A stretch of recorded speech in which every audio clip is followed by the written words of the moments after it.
Sampai tukang Gojek datang. GoFood. Di bidang usaha entertainment ini kan banyak banget orang yang menggantungkan nasibnya di situ kan. Betul. Dari tukang panggung, tukang lighting, tukang sound. Jadi digital is the future untuk event ya? Kira-kiranya begitu ya? Nanti kedepannya akan seperti itu. Kayak gitu.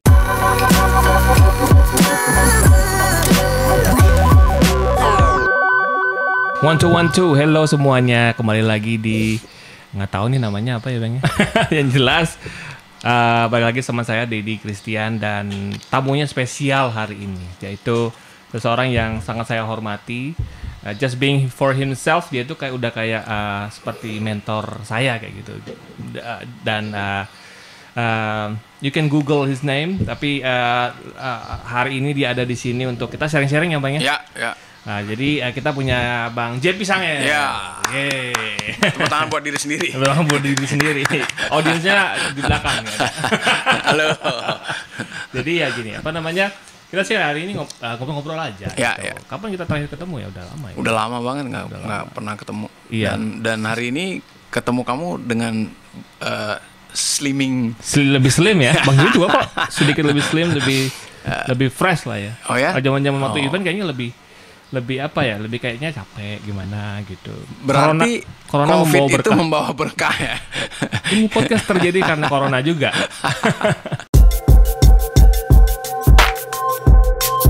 Tapi kalau tadi ngomongin event kan kita juga ke bawah-bawah nih, apa namanya? Kita kan punya teman-teman, kita sendiri juga pekerja informal itu kan banyak.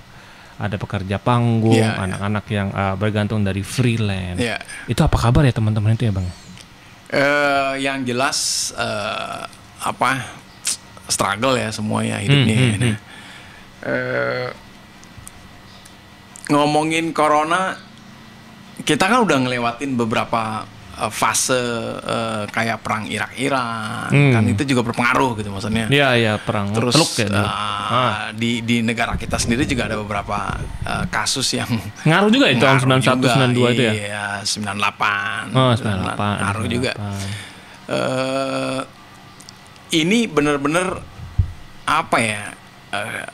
Kadang-kadang nggak habis pikir, padahal dunia itu udah canggih banget sekarang ya, udah sampai ke bulan gitu ya. Maksudnya dengan kecanggihan dunia itu nggak bisa mematikan yang namanya virus COVID-19 ya. Kecanggihan dan dia banyak. matinya hanya dengan sabun, bayangin Bang. Iya bener nggak? Iya bener juga. Iya dong. Maksudnya pikir-pikir, ya lucu juga ya. Maksudnya dengan teknologi yang sedemikian canggihnya gitu saat ini gitu, dari segi apapun lah, dari handphone, dari mesin perang gitu kan, dari pesawat apapun lah, yang namanya COVID-19 ini hanya mati oleh sabun aja, busanya sabun. Ya juga ya.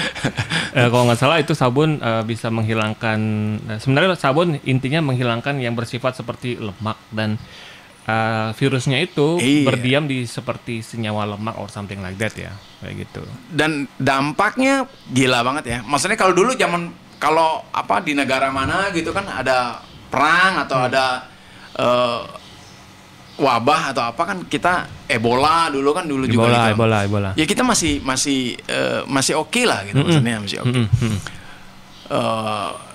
Berkaca dari bom 1 dan bom 2 juga kan, gitu kan. Maksudnya tidak separah sekarang gitu. Tidak separah sekarang dan Bali, kita tinggal di Bali yang ketergantungan kita terhadap pariwisata kan besar banget ya. Iya. Dan mungkin dengan terjadinya corona ini juga berharap pemerintah, artinya yang memegang kebijakan di Pulau Bali ini mungkin bisa berpikir lah ke depannya, jangan hanya pariwisata aja gitu. Tapi kita secara individu yang hidup di Bali pun kayak aku nih, dan udah mulai berpikir gitu.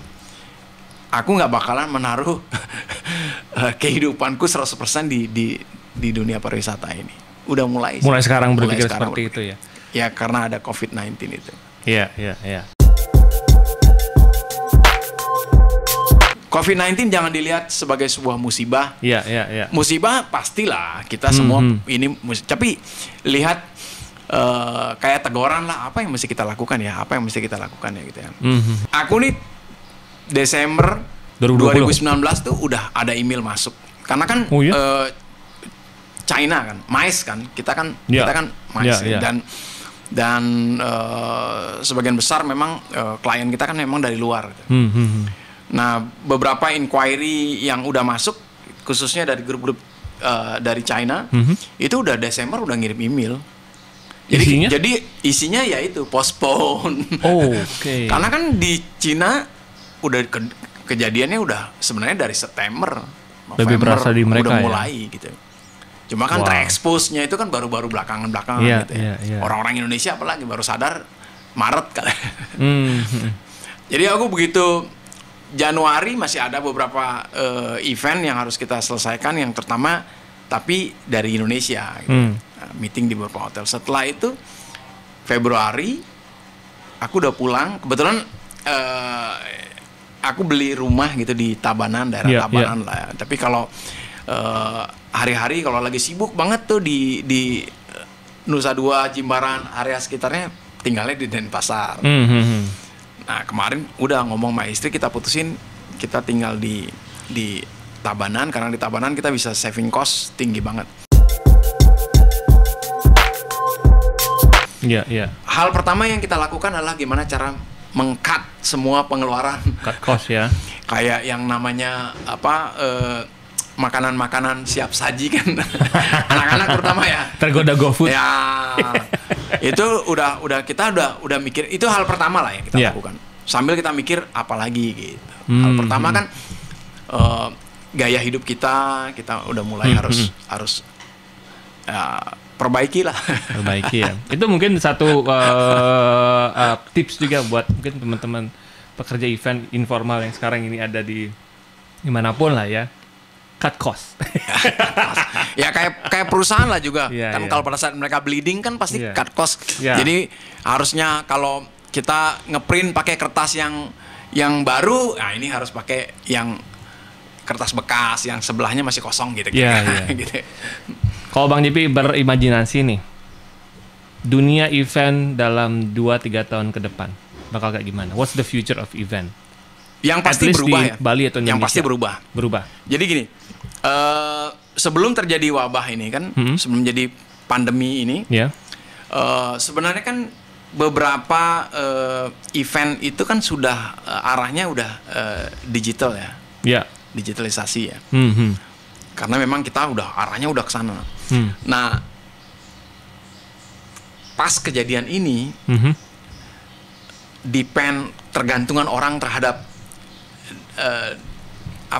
teknologi itu sangat besar kan. Pasti. Sekarang ada meeting harus pakai Zoom lah atau pakai apa lagi tuh, webinar, apalagi nanti akan ada. Selalu ada. Bahkan sekarang untuk satu produk nih, kalau dulu satu produk untuk dilempar ke pasar, sebelum dilempar ke pasar kan dia harus create public awareness kan. Public awareness salah satunya ya udah turun ke mall-mall biasanya kan. Jadi langsung ketemu dengan pasar, ketemu dengan calon customer gitu kan, user. Sekarang kan nggak bisa. Nah, caranya ya itu pakai digital lah, pakai dunia maya gitu. Jadi digital is the future untuk event ya, kira-kiranya begitu ya. Nanti kedepannya akan seperti itu. Kayak gitu. Tapi nggak menutup kemungkinan, kita kan manusia adalah makhluk sosial ya. Makhluk yang maksud sosial gini, maksudnya makhluk yang memang ketemu gitu, ngobrol kayak gini, harus ketemu ngobrol. Kan kebayang kalau kita hanya ngobrol dengan orang di Amerika atau di mana atau teman kita deh, tapi kita nggak ketemu orangnya juga. Tapi disinilah harus ada aturan-aturan yang kayak SOP-nya lah, kayak buku panduannya lah. Kan kalau nggak salah dibangun bareng kali ya. Kalau nggak salah sekarang Menteri Kesehatan udah ngeluarin ya. Bahwa kalau nonton konser harus duduk gitu lah. Kira-kira seperti itulah. Sebentar ya. Dibagi-bagi.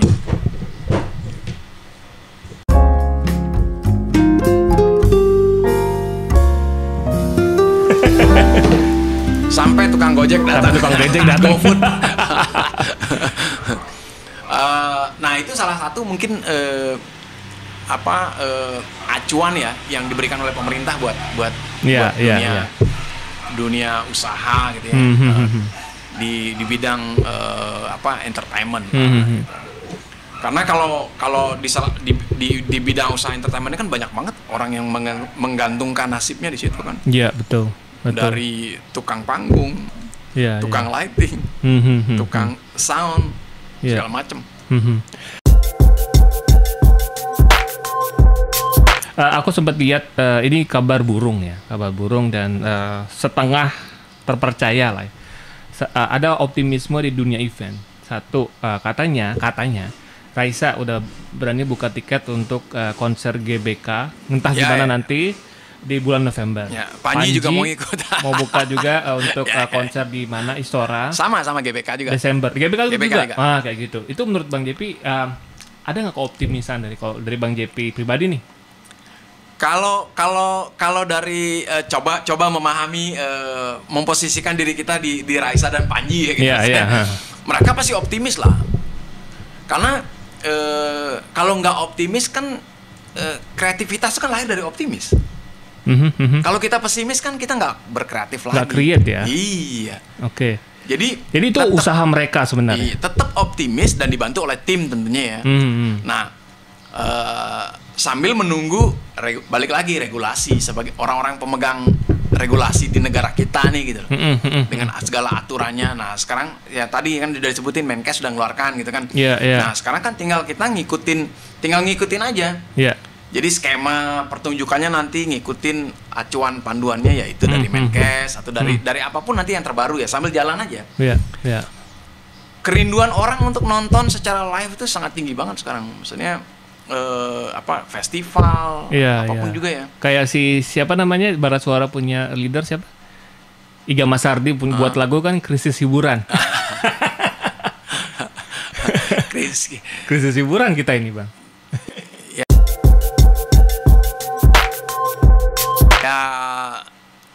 Krisis ketemu orang sih sebenarnya. Krisis bersosialisasi. Connection. Kan kita kadang-kadang kan kita datang ke sebuah festival itu kan nggak hanya nonton si pemusiknya sendiri gitu, atau si penampilnya sendiri, tapi kan kita bisa ketemu teman di situ gitu ya. Bisa melihat hal-hal baru, termasuk dari makanannya, dari venue-nya, dari segala macam lah, dari properti yang dibuat oleh si organizer itu sendiri, promotor musik itu sendiri gitu. Kayak gitu gitulah yang kita kangenin gitu. Betul. Ya mungkin berangkat dari optimisme itu ya, anggaplah kita sepakat kita optimis aja ya. Kita mau ambil itu spirit optimisnya, mudah-mudahan keadaan berubah. Teman-teman banyak yang berjuang juga di ada yang banyak saya dengar deketin pemerintah, ngobrol sama pemerintah itu sudah terjadi sebenarnya. Aku dengar. Mudah-mudahan keadaan membaik ya.